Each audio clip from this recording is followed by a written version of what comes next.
Delivery CBT এটা শেষ পর্যায়ে।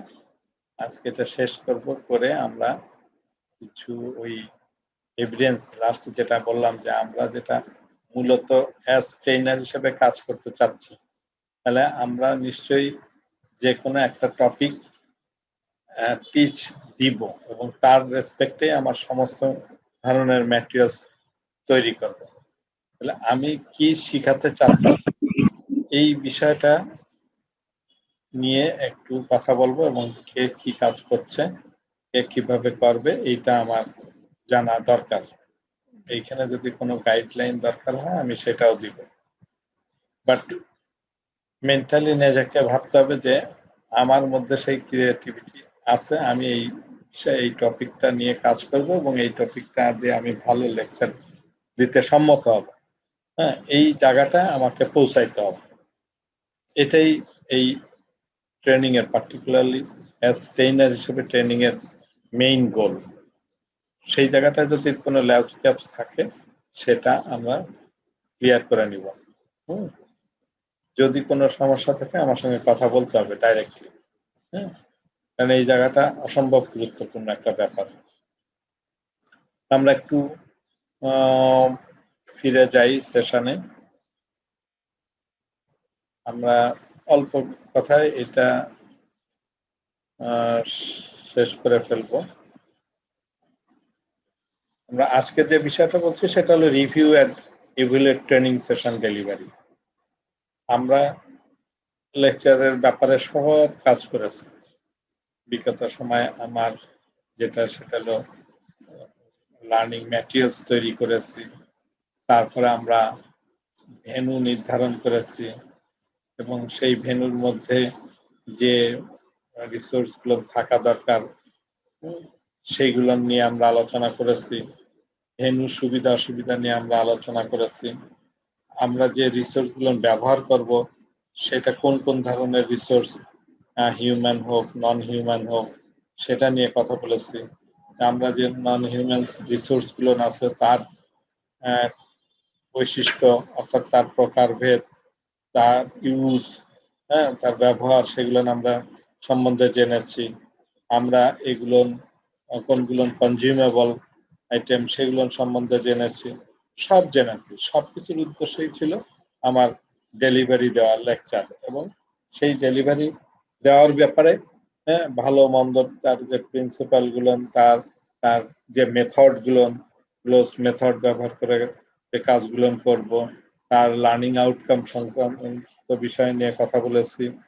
তারপরে আমরা তার পার্টিকুলারলি যেটা নিয়ে কাজ করেছি ওই লার্নিং আউটকামের মধ্যে যে পিএসসি আছে, তারপরে হলো যেটা স্ট্রাকচার, যে জায়গাটা মেইন যে আমার ডিসকাশন থেকে আরম্ভ করে এভরিথিং, সেটা আমরা দেখেছি। ফাইনালি এস্টিমেট করা সেই সংক্রান্ত বিষয়গুলো কিন্তু আমরা মোটামুটি জেনেছি। এখন লেকচার ট্রেডিশনাল সিস্টেম এবং সিবিটি সিস্টেম, সেটার যে পার্থক্য সেই সব সম্বন্ধেও কিন্তু আমরা ভালোভাবে বুঝেছি। আমরা পাওয়ার পয়েন্ট প্রেজেন্টেশনের সুবিধা অসুবিধা কি সেগুলো আমরা জেনেছি। আমরা ই লার্নিং এর সুবিধা অসুবিধা কি সেগুলো আমরা জেনেছি। কি ধরনের কোশ্চেনিং করা উচিত লার্নিং সেশনে, সেটা ওপেন কোশ্চেন না ক্লোজ কোশ্চেন, প্রবিং কোশ্চেন, সব সম্বন্ধে কিন্তু আমরা মোটামুটি ভাবে জেনেছি। এখন এই সব কিছু করার পরে আমাকে দেখতে হবে যে আমি এটা রিভিউ নিতে হবে। আমরা তো গতদিন ফিডব্যাকের কথাও বলেছি, ফিডব্যাকটা অন কাইন্ড অফ রিভিউ, এবং ফিডব্যাক কি উপকারে আসে, লার্নার ফিডব্যাক কিভাবে দিতে হবে, স্যান্ডউইচ মেথড, সেগুলো জেনেছি। প্রথমে ভালো কিছু বলতে হবে, তারপরে বিষয়টা নিয়ে ক্রিটিসাইজ করার যদি বিষয় থেকে থাকে সেটা করতে হবে এবং ফাইনালি আবার তাকে উৎসাহিত করতে হবে। আমরা সবকিছুর পরেও ডেলিভারির পরে আমরা রিভিউ করব এই জন্য যে আমাকে প্রতিনিয়ত ইমপ্রুভ করতে হবে, আমাকে ইভ্যালুয়েট করতে হবে যে আমি কতটুকু করতে পেরেছি কতটুকু করতে পারিনি। সেগুলো সেশনের পরে ডেলিভারি করতে হবে, সেই জায়গাটা নিয়ে আমরা কথা বলবো। আমরা রিভিউ এন্ড এভ্যালুয়েশনের মধ্যে এভ্যালুয়েশনের বিষয়টা কি? Evaluation is the systematic collection and assessment of information related to the outcomes, operation or process of a policy structure. যে কোনো আউটকাম কি হতে পারে সেটা নিয়ে আমার সিস্টেমেটিক যে সংগ্রহ অ্যাসেসমেন্ট করার পরে যে বিষয়গুলো আসলো আমরা ফরমেটিভ অ্যাসেসমেন্ট করলেও তো আমরা বুঝতে পারবো যে সে কোন পর্যন্ত পৌঁছেছে, আমার যে এরকম আউটকাম এক্সপেক্ট করেছিলাম সেরকম হয়েছে কিনা, আমরা যেরকম পলিসি স্ট্রাকচার ঠিক করেছি সেই অনুযায়ী আমরা পৌঁছাতে পেরেছি কিনা, অর্গানাইজেশন আর রিলেশনশিপ সেই ধরনের রিলেশনশিপ ডেভেলপ হয়েছে কিনা, অর্গানাইজেশনে যে ফ্যাসিলিটি প্রোভাইড করার কথা সেগুলো হয়েছে কিনা। It is necessary to ensure the accountability, effectiveness and sustainability of project. অবশ্যই এটাতে অবশ্যই প্রত্যেকটা ব্যাপারে কিন্তু অ্যাকাউন্টেবিলিটি থাকা প্রয়োজন। সে এবং তার কতখানি কার্যকারিতা আছে সেটাও দেখার বিষয় আছে। অ্যাট দ্য সেম টাইম আমি যদি এটা পারফেক্টলি না করতে পারি, সামনে এই প্রোগ্রামগুলো রান করবে না, তাহলে সেই সাস্টেনেবিলিটিরও প্রয়োজন আছে। Making it a necessary part of project management for any successful organisation. অবশ্যই এটা ম্যানেজমেন্টের একটা পার্ট। সে সাকসেসফুল অর্গানাইজেশন এই জিনিসটাকে অবশ্যই গুরুত্ব দেয়, অনেক বেশি গুরুত্ব দেয়। যত বেশি গুরুত্ব দেবে তত বেশি ইমপ্রুভমেন্ট করতে পারবে, তত বেশি সাস্টেনেবল হবে, তত সামনের দিকে আগাতে পারবে। After you determine your general approach and establish an evaluation framework, you will need to choose your evaluation tools. এজন্য বিভিন্ন রকমের evaluation tools এর দরকার হয়। দুই ধরনের টুলস এর কথা বলছে, কোয়ালিটেটিভ evaluation tools আর কোয়ান্টিটেটিভ। আমি যদি কোয়ালিটি এবং কোয়ান্টিটি দুটো একসঙ্গে হয় না, সাধারণত কোয়ালিটি মেনটেন করতে যাই তাহলে অবশ্যই কোয়ান্টিটির দিক দিয়ে কমে যায়, আর কোয়ালিটি যদি একটু ঘাটতি হয় তাহলে কোয়ান্টিটি বাড়ানোর সুযোগ থাকে। আমরা কোয়ালিটেটিভ এর মধ্যে যেগুলো আমরা দেখব, যেমন ইন্টারভিউর মাধ্যমে আমরা যে বিষয়গুলো নেই সেখানে কিন্তু ডাইরেক্ট কন্ট্যাক্টে আসছে, ফলে এই জায়গাটায় কিন্তু আমরা ভালোভাবে বুঝতে পারি যে কোয়ালিটিটা কেমন। আমরা অবজারভেশনের মাধ্যমে ডেমনস্ট্রেশন করছে বা বিভিন্ন কাজের অবজারভেশনের মাধ্যমে কিন্তু আমরা বুঝতে পারি কোয়ালিটিটা কেমন হচ্ছে। এরকম বিভিন্ন রকমের টুলস আমাদের আছে। কোশ্চেনিং করার মাধ্যমে আমরা করতে পারি। হ্যাঁ, কোশ্চেনিং বিভিন্ন রকমের কোশ্চেনিং আছে। থার্ড পার্টি কোশ্চেনিং হতে পারে, অন্যভাবে ইনডাইরেক্টলি যেগুলো আমরা কাজ করে থাকি সেগুলো কিন্তু আলটিমেটলি সেখান থেকে আমরা কোয়ালিটেটিভ একটা কাউন্ট করতে পারি, কতজন অংশগ্রহণ করছে, কতজন পাস করছে, কতজনের। এখানে তো একটা বিষয় সিবিটি সিস্টেমের ক্ষেত্রে কিন্তু হয়ে থাকে, সেটা কিন্তু ultimately competent or not yet competent.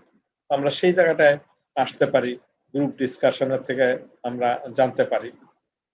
আমরা কয়েকটা মানে অ্যাডভান্টেজ এবং ডিসঅ্যাডভান্টেজ আমরা দেখি যে এখানে যখন এভ্যালুয়েশন টুলস ব্যবহার করছে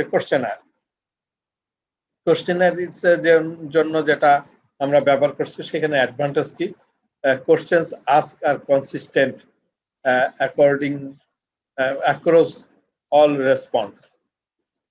তাহলে সেখানে সবগুলো প্রশ্নের উত্তরের বিষয়টা আমরা মানে যেহেতু ইলাবোরেটলি চিন্তা করতেছি, কোশ্চেনিং কিন্তু আমি কথার কথা আমি 12টা মডিউল নিয়ে করব, সব সাইড নিয়ে আমরা কাজ করতে পারছি এট এ টাইম।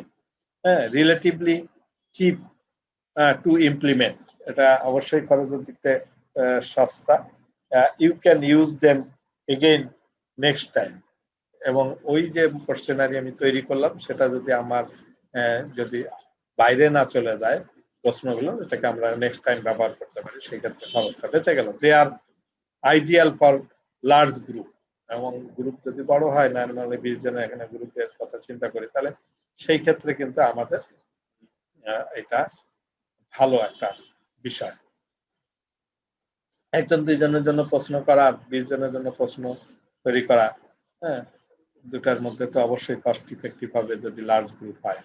ডিসঅ্যাডভান্টেজ কি? দে আর impersonal.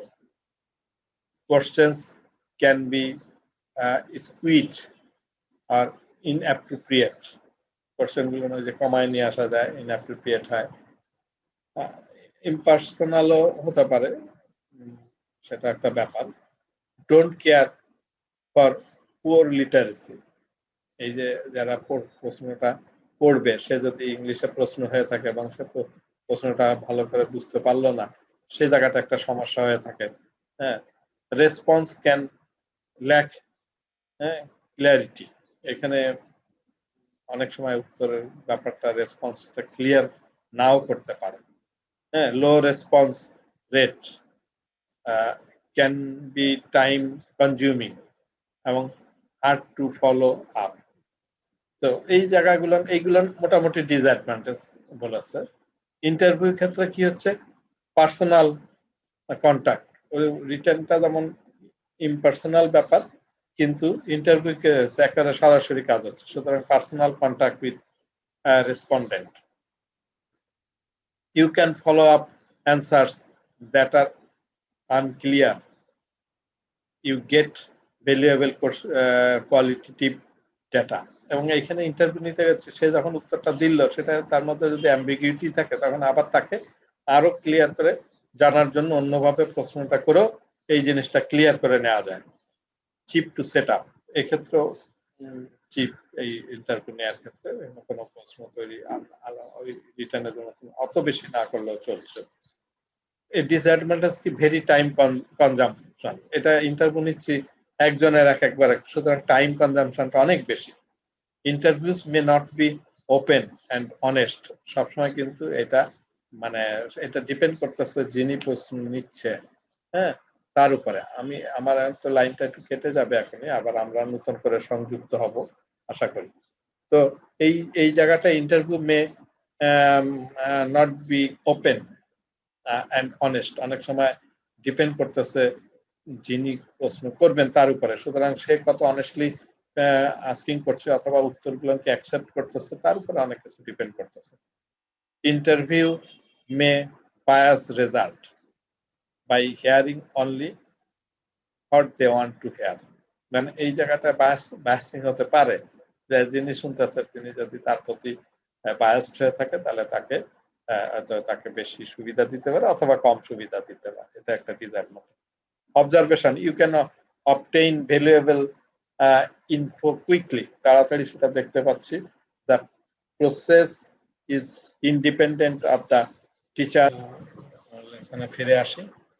তাহলে আমাদের এভুলেশন যে টুলস, সেগুলোর মধ্যে আমরা বলেছি যে কোয়ালিটেটিভ টুলস আছে, কোয়ান্টিটেটিভ টুলস। এটা একটু অবজারভেশন, এগুলো সবই আমাদের কোয়ালিটেটিভ টুলস, কারণ এগুলো একেবারে ডাইরেক্ট তার সম্বন্ধে বোঝা যাচ্ছে।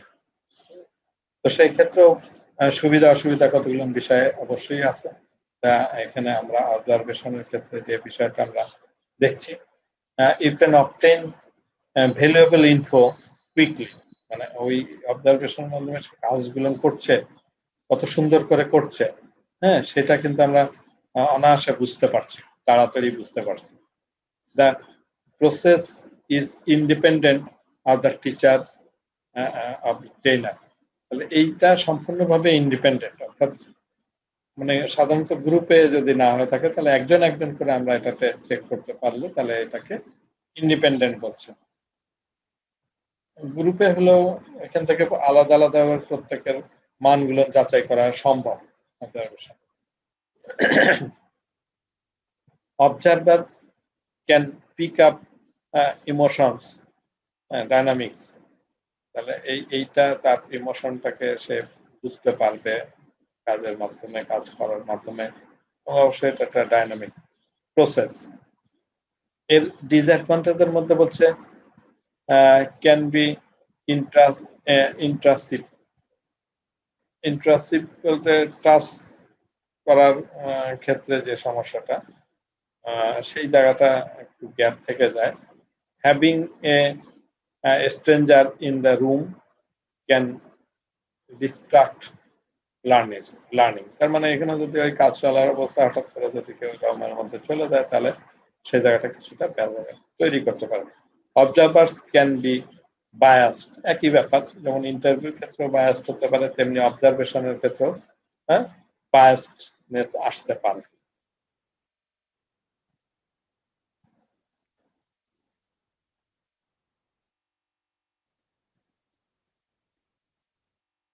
এরপরে যেটা আসছে যেমন রিফ্লেকশনের ক্ষেত্রে প্রোভাইড ইউর ভিউ পোর্ট, সেটা একটা ভিউপোর্টের মাধ্যমে তার বিষয়গুলো রিফ্লেক্ট করে।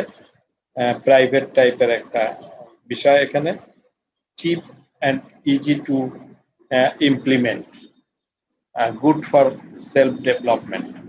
তার মানে এই যে রিফ্লেকশনের যে টুলস গুলো, তার মানে কি অনেকটা কিন্তু রিফ্লেকশনটা কি দ্বারা সে নিজে কি কি করতেছে তার মাধ্যমে তার কাছে একটা রিফ্লেক্ট করছে। আমি নিজের চেহারাটাকে যদি আয়নার সামনে প্রেজেন্ট করি তাহলে আমি কিন্তু রিফ্লেকশন দেখতে পাচ্ছি। এটাও কিন্তু সে একটা নিজস্ব ভাবে মানে এভলিউশন করতে পারতেছে যে আমি কোন অবস্থানে আছি সেটা আমি ভালোভাবে বুঝতে পারছি। হ্যাঁ, এটা নিজের থেকে নিজে রিফ্লেক্ট করার মাধ্যমে সে যাতে এটাকে নিজেকে এভুলেট করতে পারে যে আমি কোন পজিশনে আছে, আমার কতটুকু ইমপ্রুভমেন্ট আর করা দরকার ইত্যাদি।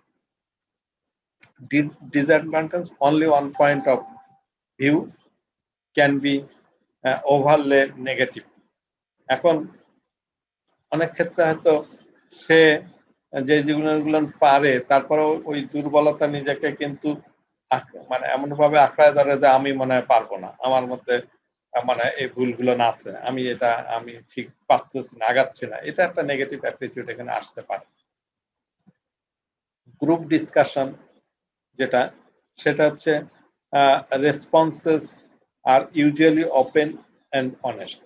এক্ষেত্রেও কিন্তু দেখা যাচ্ছে যে যখন গ্রুপ ডিসকাশন হচ্ছে সবার সঙ্গে সামনে বসে কাজটা হচ্ছে, সুতরাং এই রেসপন্সটা কিন্তু একেবারেই ওপেন এবং অনেস্ট, বোঝা যাচ্ছে কে ভালো কে মন্দ, গ্রুপ ডিসকাশনে বোঝা যায়। Lots of data gather quickly, এবং অনেক ডাটা এখানে সংগ্রহ করা যায় তাড়াতাড়ি। মানে গ্রুপে যেহেতু কাজগুলো করছে, আমরা এর আগে যেমন করেছি প্রশ্ন তৈরি করার ক্ষেত্রে, allows response to feel valued, এবং এইখানে মানে রেসপন্সও পাওয়া যাচ্ছে যে সে যা তৈরি করেছে তখন সে প্রেজেন্টেশন করতে যাচ্ছে তখন তার রেসপন্স থেকে তার ভ্যালুটা বোঝা যায়। Can prompt deeper level of discussion, অনেক ভিতরে থেকে এই বিষয় থেকে ডিসকাশনটা হয় দেখে হ্যাঁ টোটাল কাজটা কিন্তু দারুণভাবে অনুভূত হয়। ডিসঅ্যাডভান্টেজ কি, can be difficult to manage, এই গ্রুপে কাজ করতে পারাটা ম্যানেজ করাটা একটু ডিফিকাল্ট হয় অনেক ক্ষেত্রে। People with a dominate personality can take over proceeding, মানে এই গ্রুপের মধ্যে যে একটু বেশি ভালো পারে সেটা ডমিনেট করার চেষ্টা করে। Can turn into a compliant session, এবং এটা অনেক ক্ষেত্রে অনেক ধরনের কমপ্লেইন তৈরি করতে পারে বা চেষ্টা করে। এই হলো মোটামুটি ভাবে এভুলেশনের টুলস গুলো নিয়ে কথা বলা হয়েছে। বিভিন্ন ধরনের আমরা কোশ্চেনারি দেখেছি, আমরা ইন্টারভিউর বিষয় দেখেছি, আমরা অবজারভেশনের ব্যাপারে বুঝলাম, আমরা রিফ্লেকশনের ব্যাপারে বুঝলাম, গ্রুপ ডিসকাশনের ব্যাপারে আমরা বুঝলাম। এর মধ্যে কিন্তু কোয়ালিটেটিভ এবং কোয়ান্টিটেটিভ এর বিষয়টা কিন্তু নিহিত আছে। যেমন আমার গ্রুপ ডিসকাশন, এটা কোয়ান্টিটি বিষয়টা কিন্তু আমার আছে, ইন্টারভিউ নিয়ে অবজারভেশন এগুলো কোয়ালিটেটিভ এর মধ্যে পড়ে। সেলফ এভুলেশন আর রিফ্লেকশন, এই যে একটু আগে যেটা বললাম যে রিফ্লেকশনটা আমার নিজেকে নিজে জাজ করা, নিজের সম্বন্ধে বোঝা। এখানে বলছে self evaluation is one of the most productive exercise that you can use to improve your teaching and training performance. এবং এই যে আমি কি পারছি না, আমার কোনটা ভালো কোনটা মন্দ, এইটা দ্বারা আমি কিন্তু নিজেকে ইমপ্রুভ করতে পারি যদি এই রিফ্লেকশন দেখতে পারি। It is also one of the easiest to implement. অনায়াসে implement করা যায়. You need to reflect on your teaching on a regular basis. যে আমরা রেগুলার যে টিচিং দিচ্ছি তার থেকে কিন্তু আমরা এই বিষয়গুলো রিফ্লেকশন গুলো বুঝতে পারি যে আমি ভালো পড়াচ্ছি কি পড়াইনি, কে ভালো বুঝলো কি বুঝলো না। You will be looking for tangible elements such as learners performance and feedback. এটা tangible elements হিসেবে যদি ভাবি যে আমরা যদি যারা পড়াচ্ছি তার লার্নার পারফরমেন্স কি ডে বাই ডে কি ইনক্রিজ করছে কি করছে না, অথবা তার ফিডব্যাক থেকেও কিন্তু বোঝা যায়। Intangible elements like your gut reaction to the session, did you feel good about it, এই যে আমি এটা ভালো মনে করি কিনা, হ্যাঁ এইটা আর কি থেকেও আমার বোঝা যায়। What is the difference between the two? একটা হলো সেলফ রিফ্লেকশন, আর একটা হলো সেলফ এভ্যালুয়েশন। সেলফ রিফ্লেকশন তো আমি রিটার্ন কিভাবে পাচ্ছি এবং নিজেকে নিজে মূল্যায়ন করে কিভাবে বুঝতেছি, দুটা ব্যাপার। Self reflection seeks insight about yourself and your behaviour, value, knowledge and growth. Self রিফ্লেকশনটা কিন্তু আমার ভিতরের ব্যাপার, এবং সেই ভিতরের ব্যাপার বলতে বোঝাচ্ছে যে আমার আচরণগত কি পরিবর্তন আমার আনতে পেরেছি, আমার এর মধ্যে কত ভ্যালু অ্যাড করতে পেরেছি, কত নলেজ আমি এখানে আনতে পেরেছি বা প্রয়োগ করতে পেরেছি, এবং কতটুকু ইমপ্রুভমেন্ট আসছে। আর সেলফ এভ্যালুয়েশন সেক্ষেত্রেও কিন্তু একই, প্রায় almost same. On the other hand you are used to study your performance in order to improve it. তাহলে এই যে তার মানে পারফরমেন্সটা কেমন সেটা জাজ করার জন্য কোশ্চেনারি হতে পারে। সেই প্রশ্ন থেকে মানে যারা ধরো এইখানে যারা স্টুডেন্ট আছে তাদেরকে একটা প্রশ্ন দেওয়া হলো এবং সে তার কাছে জানতে চাইলো টিচারটা কেমন, সে কি রেগুলার আসে কিনা, তার টপিকের মধ্যেই থেকে কথা বলে কিনা, সে ভালো বলতে পারে কিনা, এমন প্রশ্ন করেও কিন্তু সেই কোশ্চেনারি থেকেও কিন্তু তার নিজের সম্বন্ধে জাজ করানো যায়, রিলেট করানো যায়। both are related and necessary to your growth both at work and outside of it, and দুটাই কিন্তু রিলেট করে। রিফ্লেকশন আর রিভেলেশন অলমোস্ট একই বিষয়। তার ভিতরের বিষয়টা, তার পারফরমেন্সের বিষয়টাই যাচাই করা, সে নিজে নিজে যাচাই করুক অথবা অন্যর কাছ থেকে জানতে চেয়ে যাচাই করুক। কিছু পার্থক্য থাকতে পারে, তারপরেও অলমোস্ট সেম যে তার ইমপ্রুভমেন্ট আসছে কিনা, দুটাই ভালো কাজে দেয়। রিভিউইং এর বিষয় আছে, প্রত্যেকটা কাজেই কিন্তু রিভিউ হওয়া উচিত। হ্যাঁ, রিভিউ রিফ্লেক্টিং অন এক্সপেরিয়েন্স, কাজের মাধ্যমে যে রিফ্লেকশন আছে, অ্যানালাইজিং এক্সপেরিয়েন্স, যে কাজটা করেছে সেটাকে অ্যানালাইজ করে আমি রিভিউ করতে পারি যে আমারটা ভালো হলো কি হয় নাই। মেকিং সেন্স অফ এক্সপেরিয়েন্স, ওই মানে এই এক্সপেরিয়েন্সের থেকে যে সেন্সটা তৈরি হচ্ছে সেটা থেকে আমার রিভিউ হয়ে যায়।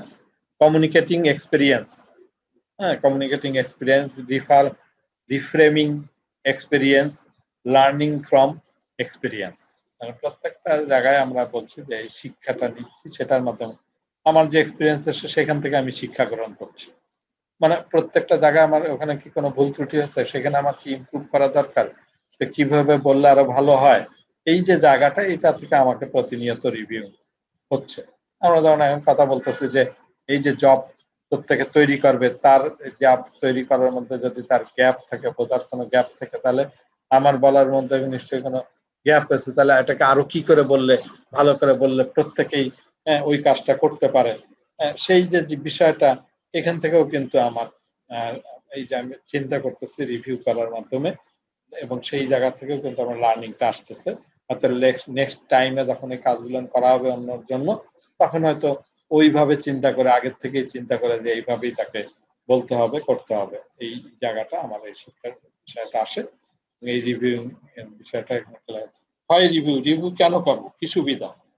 Adding value to the experience, ওই যে বললাম যে আমার ভ্যালুটাকে আমি, কাজের ভ্যালুটাকে আমি অ্যাড করতে পারি, যে আমি আগে যেভাবে বলেছি এখন সামনে আর কিভাবে বললে আরো ভালো হবে, সেই ভ্যালুটা আমার হচ্ছে গেটিং আনস্টাক। এখানে যে ব্যাপারটা বলছে যে মানে এই স্টাক হয়ে যাচ্ছে যেটা, সেটাও যাতে স্টাকিং না হয়ে থাকে সেই আনস্টাক করার জন্য টেকনিকটা, সেটা এখানে অ্যাপ্লাই হয়ে যাচ্ছে। অ্যাচিভিং অবজেক্টিভস, অবশ্যই রিভিউর মাধ্যমে কিন্তু আমি আমার অবজেক্টিভে পৌঁছাতে পারলাম কিনা সেটাও জানা যায়। ওপেনিং নিউ পার্সপেক্টিভ, এবং এর দ্বারা কিন্তু আমার নতুন নতুন ভাবনার বিষয়টা আমার কাছে চলে আসে। ডেভেলপিং অবজারভেশন অ্যান্ড অ্যাওয়ারনেস, এবং এর মাধ্যমে কিন্তু আমার নিজের অ্যাওয়ারনেসটা তৈরি হচ্ছে। হ্যাঁ, অবজারভেশনটাও আমি বের করতে পারছি যে কি করতে পেরেছি বা কি করতে পারিনি। অলমোস্ট একই কথা, ক্যারিং আউট হচ্ছে, এর মাধ্যমে সামনে আগানোর কাজটা হচ্ছে। এনকারেজিং সেলফ এক্সপ্রেশন, সেলফ এক্সপ্রেশনটাকে আমার এনকারেজ করা হচ্ছে। ইউজিং সাকসেসনেসটাও আমার দিকে যার ব্যবস্থাটা হচ্ছে রিভিউর মাধ্যমে। প্রোভাইডিং সাপোর্ট, এর জন্য যে যে সাপোর্ট দরকার সেই সাপোর্টটা আমরা ফাইন্ড আউট করছি এবং সেই সাপোর্টটা আমি পরবর্তীতে নিচ্ছি, গ্রহণ করছি। এম্পাওয়ারিং পিপল, এবং এটা আমাদের পিপলকে এম্পাওয়ারিং করে।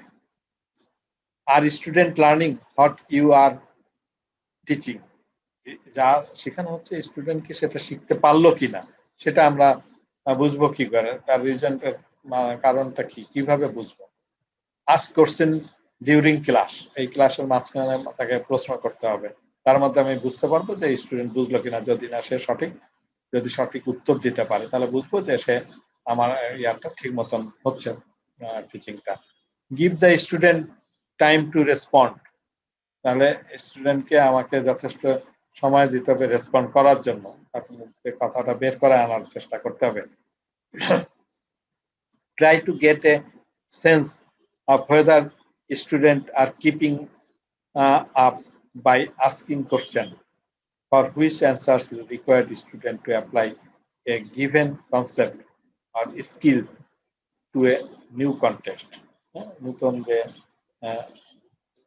মানে বিষয় সেটার উপরে যে স্কিল আনয়নের ক্ষেত্রে এইভাবে প্রশ্ন করার মাধ্যমে তাকে উৎসাহিত করা যেতে পারে। Ask student for their question rather than ask do you have any question। এই যে প্রশ্ন আছে কিনা, কারো কিছু জানা বলার আছে কিনা, এটা জিজ্ঞাসা করার আগেই যদি স্টুডেন্টরা প্রশ্ন করতে মানে স্বপ্রণোদিত হয়ে প্রশ্ন করে তাহলে বোঝা যাবে যে না, টিচিংটা ভালো হচ্ছে। এই মোটামুটি ভাবে এই যে পয়েন্টগুলো, যে কিভাবে আমি বুঝবো যে আমার টিচিংটা ভালো হচ্ছে কিনা।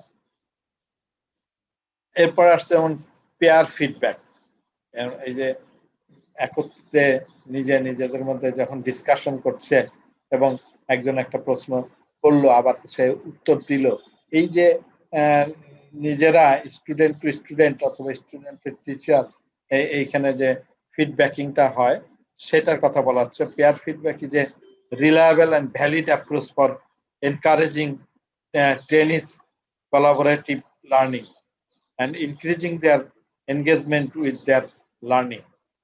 তার মানে এখানে যত বেশি নিজেরা ডিসকাস করবে এবং তার উত্তর গ্রহণ করবে এবং একজনের প্রশ্ন করবে আরেকজনের উত্তর বলবে, ততই তার লার্নিং এর সঙ্গে আরো বেশি যুক্ত হচ্ছে, বোঝা যাবে।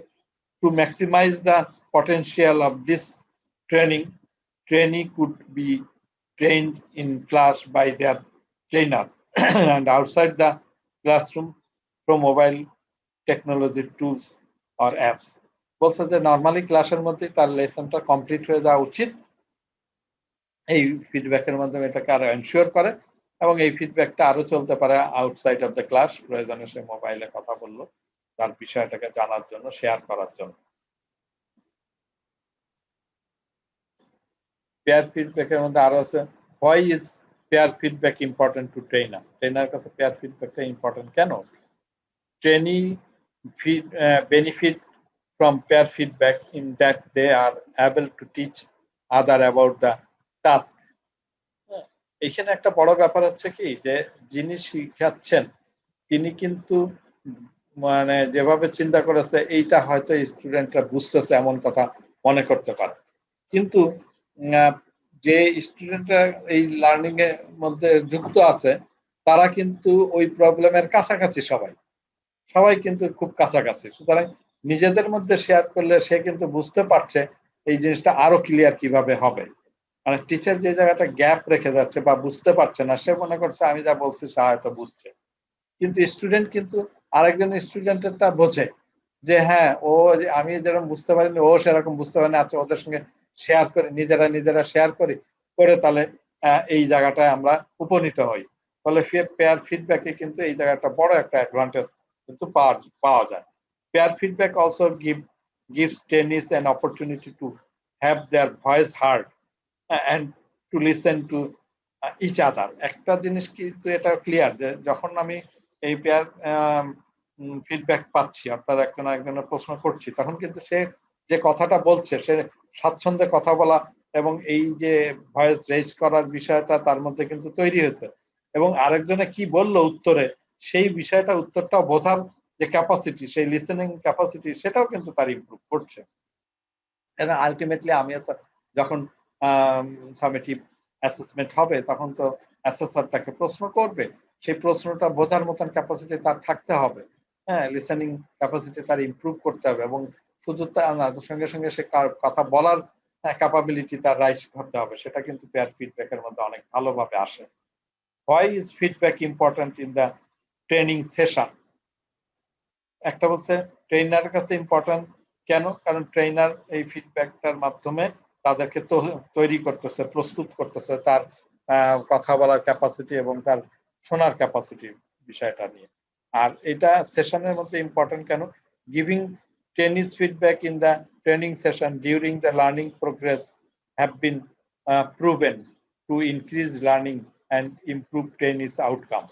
আমি বলছে যে যত বেশি ফিডব্যাক এখানে আসবে ট্রেনারের মধ্যে থেকে, তত কিন্তু লার্নিং প্রসেসটা হ্যাঁ আরো ইমপ্রুভ হচ্ছে এবং ইনক্রিজ হচ্ছে লার্নিংটা ইমপ্রুভ, একইভাবে লার্নিং আউটকামটাও ইমপ্রুভ হচ্ছে। when given correctly, feedback guides the trainees in their learning process and gives them the direction they need to reach the target or goal of this lesson, এবং ultimately তাদের টার্গেটে সে পৌঁছাতে পারে, তার লেসনের টার্গেটে পৌঁছাতে পারে। ইনফ্যাক্ট যে অনেক এই যে নিজেরা যে এর মধ্যে আমি দেখেছি যে ডিসকাশন হচ্ছে, এই ডিসকাশন থেকে কিন্তু সবাই বেনিফিটেড হয়েছে। আমরা যখন অনলাইনে যখন ক্লাস হয় নাই তখন নিজেরা কিন্তু অনেক ধরনের আলোচনা আমি দেখেছি, টুকিটাকি আলোচনা হয়েছে, সেই জায়গায় কিন্তু নিজেরা নিজেদের কাছ থেকে অনেক বেশি লার্নিংটা ক্লিয়ার করতে পারছে, এবং এই ধরনের পেয়ার ফিডব্যাকের অনেক গুরুত্ব আছে, সেটা আমরা এখান থেকে দেখতে পেলাম। Action plan, finally on strategy, এটাই লাস্ট স্লাইড আজকের জন্য, on strategy that need to be more widely used in TVET Institute in the development and monitoring of action plan. Actually এটা হলো ইনস্টিটিউটের ডেভেলপমেন্টের ক্ষেত্রে বিশেষ করে প্রয়োজন, এবং তার মনিটরিং এর ক্ষেত্রে এই অ্যাকশন প্ল্যানটা অবশ্যই দরকার।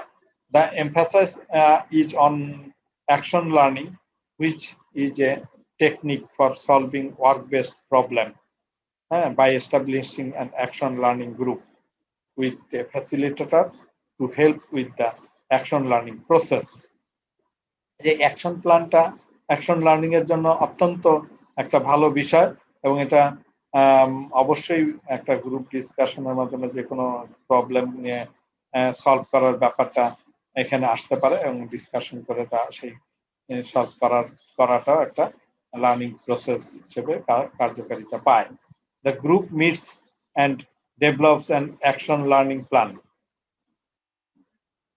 They meet regularly and at the end of a set period reports to nominated work contacts. বলছে যে এই গ্রুপ মিটিংটা কিন্তু যখন এস্টাবলিশড হয়ে যায় তখন কিন্তু এই যে লার্নিং প্ল্যানের অনেক ধরনের ডেভেলপমেন্ট আসে, এবং রেগুলারলি তারা কিন্তু এই গ্রুপ ডিসকাশন করতে সময় ব্যয় করে, এবং গ্রুপ ডিসকাশন করে তারা কার্যকরী রেজাল্ট আনতে পারে। এবং এই প্ল্যানটা এমন যে বিষয়টা এমন একটা বিষয় নিয়ে কথা বলবো, সেই বিষয়টা সবাই প্রস্তুত হয়ে আসবে, সেই অনুযায়ী কাজ হবে। এবং কাজ হওয়ার পরে সেইখানে থেকে এক একজন এক একভাবে কথাগুলো বলছে, সেটা আবার রিফ্লেক্ট হবে নিজেদের মধ্যে, এবং রিফ্লেক্ট হওয়ার মাধ্যমে তাদের আন্ডারস্ট্যান্ডিংটা ক্লিয়ার হবে। সো অ্যাকশন প্ল্যানটা এরকম: plan, act, reflect and understanding. তাহলে আমরা একটা কাজ করার ব্যাপারে প্ল্যান করবো, সেই অনুযায়ী সেটা কাজটা হবে। কাজটা করতে গেলে, মানে কথাগুলো ডিসকাশন করতে গেলে, আলোচনা করতে গেলে, সেই কাজটা করতে গেলে সেইখানে অনেক ধরনের ডিসকাশন আসবে। সেই ডিসকাশন থেকে একটা ডিসকাশনটাই রিফ্লেক্ট আকারে আসবে। যে বলছে, যে করছে, যে শুনছে, সে তার মধ্যে সেই রিফ্লেকশনটা আসবে এবং তার মাধ্যমে তার আন্ডারস্ট্যান্ডিংটা তৈরি হবে। সো এইটা অ্যাকশন প্ল্যানটা সোজাসুজি একটা কথা: প্ল্যান, অ্যাক্ট, রিফ্লেক্ট, আন্ডারস্ট্যান্ডিং, সাইকেলিক অর্ডারে চলতে থাকবে। তো এই ছিল মোটামুটি ভাবে আমাদের আজকের বিষয়গুলো, যে আমাদের রিভিউর সুবিধা কি, হ্যাঁ, আমাদের রিভিউর জন্য যেসব টুলস আমরা ব্যবহার করেছি, হ্যাঁ, সেই টুলস এর বিষয়গুলো নিয়ে আমরা দেখেছি। তা আমাদের ফিডব্যাক নিয়ে কথা বলার বিষয়টা আসছে, আমরা পেয়ার ফিডব্যাক নিয়ে এখানে স্পেশালি কথা বলেছি। পেয়ার ফিডব্যাক থেকে অ্যাকশন প্ল্যান পর্যন্ত আমরা কাজটা সম্পন্ন করেছি। মোটামুটি ভাবে এটুকুই ছিল আমাদের আজকে যেটা 9 নম্বর সিবিএলএম এর সেই অংশটা শেষ করলাম আমরা। আজকে একটু কম দেখা যাচ্ছে গ্রুপে। তো আমরা এখন একটু ফিরে যাই সেই জায়গাটায়, যে আমরা যেটা বলছি যে আমাদের টিচিং এর ক্ষেত্রে নির্ধারণ করব কি কি। এখানে কয়েকটা গ্রুপ আছে, তার মধ্যে আমি প্রথমে একটা বড় গ্রুপ যেটা আছে, সেই গ্রুপটা হলো কি, সেই গ্রুপটা হলো আমাদের কম্পিউটার অপারেশন। এরপরে মানে আরো আছে যেটা গ্রাফিক ডিজাইনের উপরে আছে, তারপরে আছে এসএমও এবং ইলেকট্রিক্যালের উপরে আছে। তো এই চারটা গ্রুপের মধ্যে আমরা মেইন প্রথমে যদি বলি, যে আলোচনা করে থাকি যে কম্পিউটার অপারেশন। আমি একজন করে প্রয়োজন হলে কথা বলবো। কম্পিউটার অপারেশনে আমরা যে সিএসটা দেখেছি, সেই সিএস এ কি দেখেছি, সেই জায়গায় আমরা দেখেছি যে কয়টা, তিনটা বিষয় নিয়ে কথা বলেছে। মানে অর্থাৎ আমার আমার যে অকুপেশন স্পেসিফিক যদি বলি, সেখানে তিনটা আছে, আর সেক্টর স্পেসিফিক একটা আছে। সেক্টর স্পেসিফিক টাইপিং টিউটারের বিষয়টা বলেছে। আর মানে অকুপেশন অবজেক্টিভ, আমরা অকুপেশন অবজেক্টিভকে গুরুত্ব দিচ্ছি, সেখানে বলেছে তিনটা বিষয়। একটা হলো এমএস ওয়ার্ড নিয়ে কথা বলেছে, আর একটা বলছে মাইক্রোসফট এক্সেল নিয়ে কথা বলছে, এবং মাইক্রোসফট পাওয়ার পয়েন্ট, তিনটা বিষয় নিয়ে কথা বলেছে। এখন আমি এই ভাস্ট বিষয় থেকে আমি কিভাবে আমার জবটা নির্ধারণ করব, অর্থাৎ আমি কি শিখাতে চাই। আমি এমএস ওয়ার্ড এর কোন একটা কাজ শিখাতে চাইতে পারি, আমি এমএস এক্সেল এর কোন একটা কাজ শিখাইতে চাইতে পারি, আমি পাওয়ার পয়েন্টের কোন একটা কাজ শিখাইতে চাইতে পারি। তাহলে এখন আমাকে নির্ধারণ করতে হবে যে আমি কোন কাজটা করব। আমার সিএস এর মধ্যে অত ডিটেলস এখানে নাই। তাহলে আমরা একটা কাজ করি, আমরা বেস্ট হচ্ছে আমি নেটে সার্চ দেবো। কি আমি সার্চ দিলাম যে MS word tutorial in Bangla. এবার MS word tutorial in Bangla যদি সার্চ দেই, তাহলে দেখা যাবে অনেক ধরনের এরকম বাংলা টিউটোরিয়াল আছে যে এমএস ওয়ার্ডে শেখানোর ব্যাপারে। তাহলে এমএস ওয়ার্ডে ওই জায়গাতে আমরা নির্ধারণ করব যে কি শিখাবো। আমি যদি এখন বলি যে একটা ফাইল ওপেন করা এবং সেই ফাইলটার মধ্যে কিছু লেখা এবং সেটাকে আমি সেভ করা, শুধু কিভাবে ফাইল ওপেন করব শুধু এইরকম কথাও যদি বলি, তাও বলতে পারি। অথবা আমি যদি ওই ফাইলটা এমএস ওয়ার্ডটা ওপেন করি, সেইখানে যে মেনুটা আছে, আমাদের যদি বলি ফাইল মেনুতে কি কি কাজ আছে, ওর মধ্যে একটা, দুটা, তিনটা, চারটা করে কাজ আমরা দেখি। তার মধ্যে আমি একটা কাজ আমি ওখানে দেখাবো। আমি যদি ওখানে ওই রকম কোনো বিষয় থেকে থাকে যে না, ঠিক আছে, আমি একটু বড় কাজ জব যদি নির্ধারণ করি, ঠিক আছে, আমাদের সিভি তৈরি করার একটা কাজ যদি হয়ে থাকে, তাহলে সিভি তৈরি করার কাজের মধ্যে কিন্তু ভাগ আছে। ওখানে টেবিল তৈরি করছে, ওখানে ছবি ইনসার্ট করছে, এখানে কিভাবে ইনডেন্ট করে লেখাগুলো লিখছে, তাহলে ওই জায়গায় কিন্তু সব বলে দিয়েছে। তা আমি ওইরকম বেসে ছোট ছোট করে দুটা, তিনটা বা একটা কাজকে আমরা যদি বলি, যে আমি শুধু যদি বলি এমএস ওয়ার্ডে ছবি ইনসার্ট করা। তাহলে ছবি ইনসার্ট করতে গেলে কি কি করতে হবে? আমার এমএস ওয়ার্ড প্যাকেজটা ওপেন করতে হবে। আমি ছবি ইনসার্ট করতে গেলে হয়তো এইখানে একটা ফ্রেম আমাকে নিতে হবে। ফ্রেমে একটা সাইজ নির্ধারণ করে দিলাম, এই সাইজে একটা ফ্রেম নিলাম।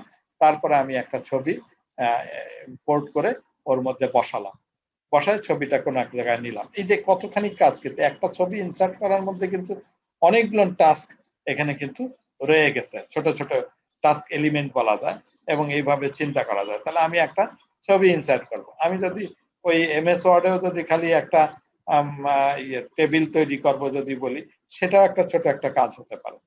আমি যদি একটা ডকুমেন্ট টাইপ করার কথা বলি, সেটাও একটা ছোট কাজ হতে পারে। আমি যদি বলি হেডার ফুটার নিয়ে কাজ করব, তাহলে হেডার ফুটারে কাজ শিখাবো, কিভাবে হেডারে লিখতে হয়, কিভাবে ফুটারে লিখতে হয়।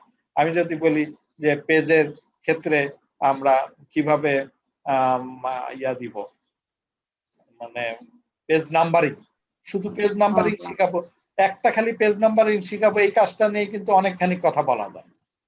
তাহলে আমরা ছোট করে কিন্তু কাজ চিন্তা করতে পারি। আমি এমএস ওয়ার্ডে বলছি যে টিউটারে যাই, টিউটারের থেকে দেখে আমি অনেকগুলো জিনিসের তারা লেকচার দিচ্ছে, আমি ছোট করে একটা জিনিসকে নিয়ে আমি বলবো যে না, এইটাই আমি শিখাতে চাই। তা আমরা সেভাবেই আগাই, সমস্যা কি?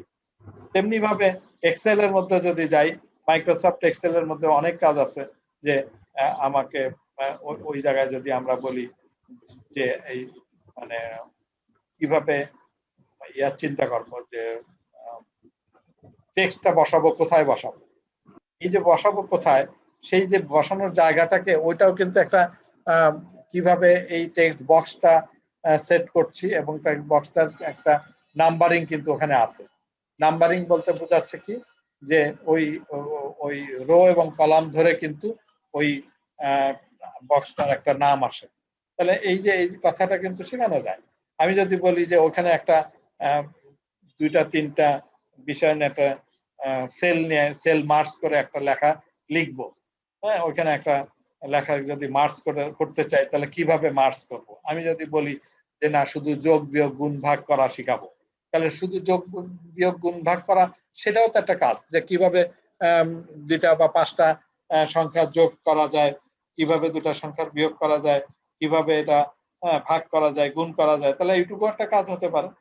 যদি আমি বলি যে না, একটা একটা কি বলে, আমার আমার স্যালারি স্টেটমেন্ট তৈরি করবো, তাহলে স্যালারি স্টেটমেন্ট অনেকগুলো ভাগে কাজ করা যায়। আমি প্রথমে স্যালারি স্টেটমেন্টে ডেটাগুলো এন্ট্রি করা, সেটা একটা কাজ হতে পারে। তারপরে স্যালারি গুলো বেসিক এত, তার রেসপেক্টে আমার হাউস রেন্ট কত, অমক কত, তাহলে এইটুকু শেখা একটা ব্যাপার হতে পারে। এটার সামেশন যোগফল নির্ণয় করব কিভাবে, হ্যাঁ, সেটা একটা কাজ হতে পারে। তাহলে অনেকগুলো কাজ কিন্তু আমার এইখান থেকে হতে পারে। আমি যদি বলি স্যালারির পাশাপাশি যে না, আমি একটা তৈরি করব, কি বলে, রেজাল্ট শিট তৈরি করব, অনেক বড় কাজ। তার সঙ্গে আমি ছোট করে এই বড় কাজটা আমি 3টা সেশনে শেষ করব, হতে পারে না? যে 3টা সেশন, তার মধ্যে মাঝখানের সেশনটা আমরা হয়তো এক্সপ্লেইন করব। তাহলে আমি এটা আগে ভাবি যে আমি কোন কাজটা করা যায় এমএস ওয়ার্ডে, এমএস এক্সেল এবং পাওয়ার পয়েন্টে স্লাইড ইনসার্ট করা থেকে আরম্ভ করে এভরিথিং। তাহলে আমার আজকে টাস্ক থাকলো যে প্রত্যেকে আমরা আজকে টিউটরে যাব, এখানে কি কি এমএস ওয়ার্ডে কি কি কাজ হতে পারে, এক্সেলে কি কি কাজ হতে পারে, এবং পাওয়ার পয়েন্টে কি কি কাজ হতে পারে, এই এই কাজটা আমরা আগে নির্ধারণ করব।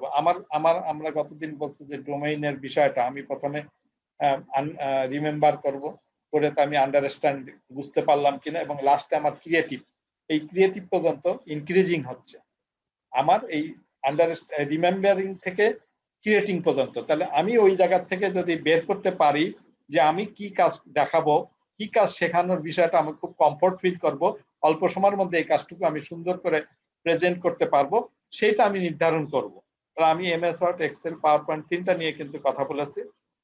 আশা করি আগামীকালকে আলাদা আলাদা সবাই চেষ্টা করতে হবে যে আমি যে কাজটা করবো আরেকজনের সঙ্গে আশা করি মিলবে না, আমি ছোট করে কাজ করি, কিন্তু আমি সুন্দর করে বলবো। অবশ্যই তার সঙ্গে আমি বলেছি মিলানোর সুবিধা আছে, যে আমার যেমন অস প্র্যাকটিস সেটা আমার ঢুকবে প্রথমেই, তারপরে আমি কম্পিউটার কিভাবে ওপেন করব, সংরক্ষণ করব, এটা একটা ব্যাপার, লাস্টে যে ক্লিন করব এটা একটা ব্যাপার, মাঝখানের অ্যাক্টিভিটিসটা আমি ওইখান থেকে নিব, ওই যে আমি যে কথা বলতেছিলাম যে দেখবো ইয়াতে যে আমার কি বলে ব্রাউজারে দ্যাট ইজ সার্চ করে বের করব গুগল থেকে যে কিভাবে আমার কোন কাজটা আমি শিখাবো। তাহলে এই জায়গাতে খুব ছোট করে আমরা আগে প্রথমে কাজটা নির্ধারণ করি।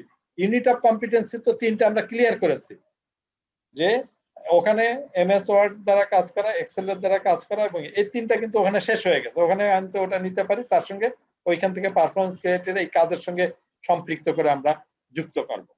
আমি কি বুঝাইতে পেরেছি কথাগুলো? একটু রেসপন্স করতে হবে, সবাই একটু রেসপন্স করি যে বুঝতে পেরেছি কিনা। জি স্যার। স্যার আমরা কি স্যার সবগুলোই স্যার? হ্যাঁ, যে কেউ যদি মনে করে যে আমি এক্সেল আমি খালি যোগ বিয়োগ দেখাবো, হোক না যোগ বিয়োগ, অসুবিধা কি? স্যার তাহলে ওইখানে তাহলে হচ্ছে যে জবের নামটা কি আসবে আর টাস্কের নামটা তাহলে কি আসবে? প্রথম কথা তো ইউনিট অফ কম্পিটেন্সি তো আমরা 3টা জেনেই গেলাম, এ নিয়ে তো কোনো কনফিউশন নেই। আছে আমি ওয়ার্ডে কাজ করব না এক্সেলে করব না পাওয়ার পয়েন্টে করব, 3টা ব্যাপার নিয়ে তো কোনো কনফিউশন নেই। আছে কি যে কোনো একটা কাজের জন্য জবের নাম পরে যাই।